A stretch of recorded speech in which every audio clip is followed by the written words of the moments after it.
Okay, this is quotes. We're doing part 3 of Ralph Waldo Emerson from this book, The Holy Grail of Wisdom Quotes. So the first quote of Ralph Waldo Emerson was, "If a man can write a better book, preach a better sermon, or make a better mousetrap, the world will beat a path to his door." And I think that's old America, the American dream. In the modern American world, look, I'm giving the best lectures of anybody on the whole internet about health and nutrition, and I'm big time shadow banned, okay?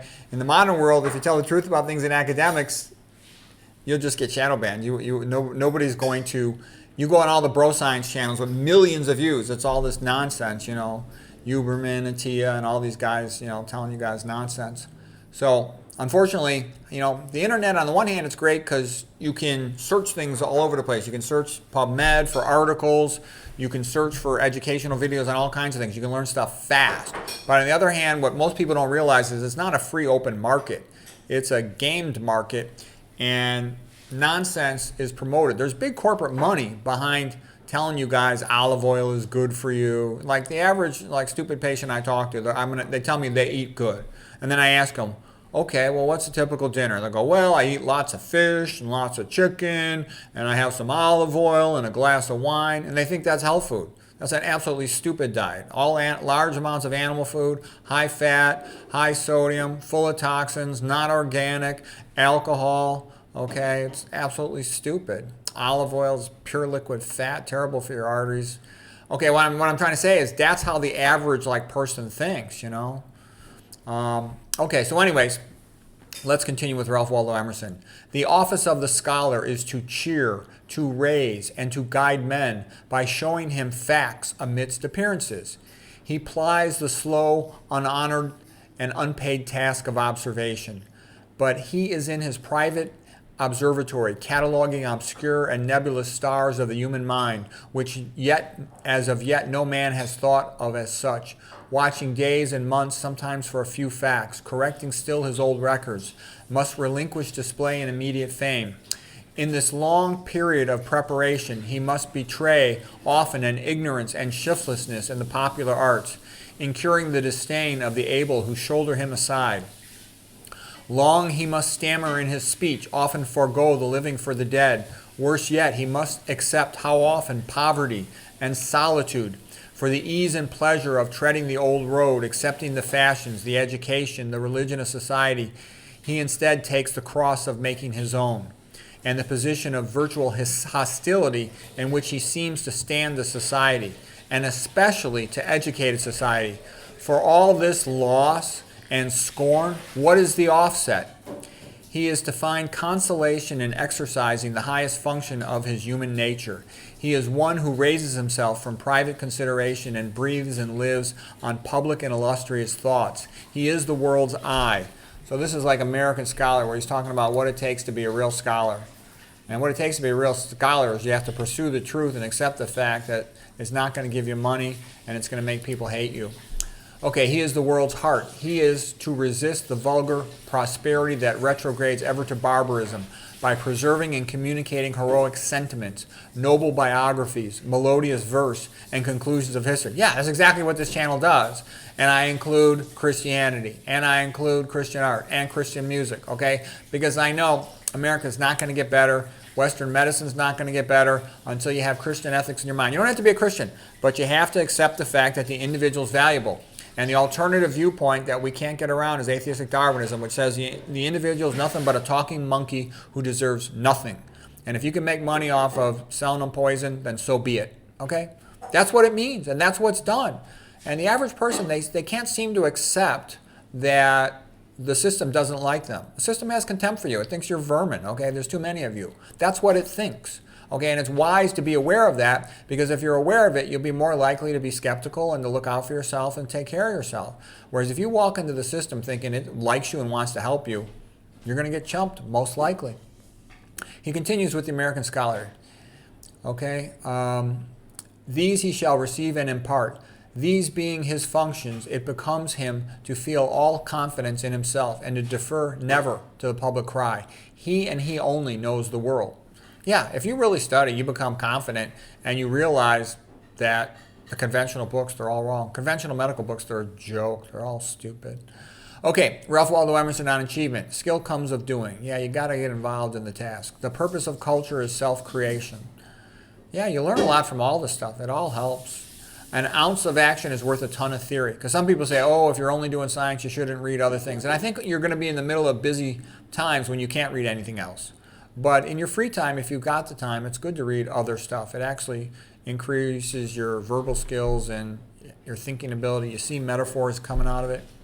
Okay, a good indignation brings out all of one's powers. Yeah, it can be highly articulate, a good indignation. An ounce of action is worth a ton of theory. The next best thing to saying a good thing yourself is to quote one. Don't be pushed by your problems. Be led by your dreams. A great man will find a great subject, or he will do the same thing, which is take another subject and make it great. Okay?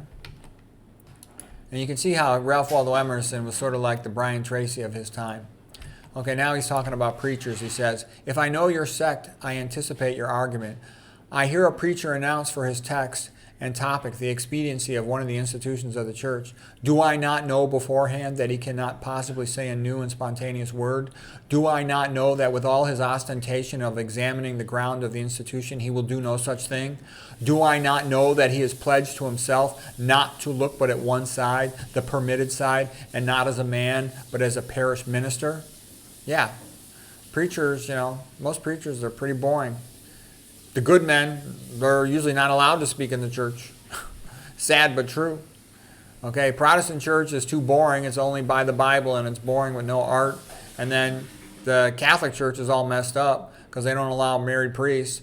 And the new guy who's now in charge out in Rome, he's no good. He's just another one of these guys who wants to destroy Christianity. He wants to get rid of Christianity, okay? The old joke was, is the Pope Catholic? Does a bear poop in the woods? And nowadays, that's a real question. The new guy, he's not. He's not a Catholic. He's not a Christian even, okay? They've been undermined, and they've got phonies in there, okay?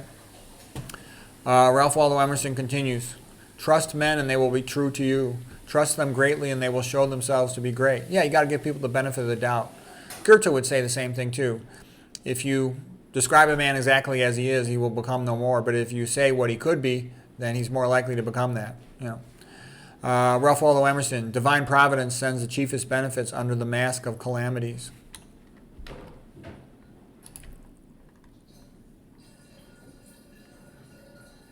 Okay, Ralph Waldo Emerson continues.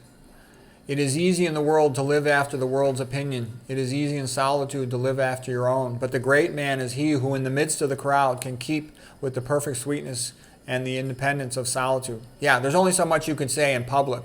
Like you can't criticize certain things, about medicine. You can't really speak openly about all the problems in certain parts of healthcare. I tell you I walk the line and say as much as I can, but there's things I can't tell you.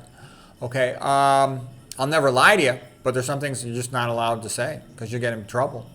The cancer mafia doesn't want competition. I can tell you that. Okay. Ralph Waldo Emerson. The great man introduces us to facts. Small men only introduce us to themselves. When I see a friend after a long time, my first question is, has anything become clear to you? Okay, that's actually to me a sign of an intelligent person. You can talk about ideas, and they don't take it personally. They just talk about the idea. Ralph Waldo Emerson, the louder he talked of his honor, the faster we counted our spoons. The moment a man says, give up your rights, here is money, there is tyranny. At last, nothing is sacred but the integrity of your own mind. The first wealth is health. Whenever the truth is injured, defend it. That's good advice right there, to the extent you can.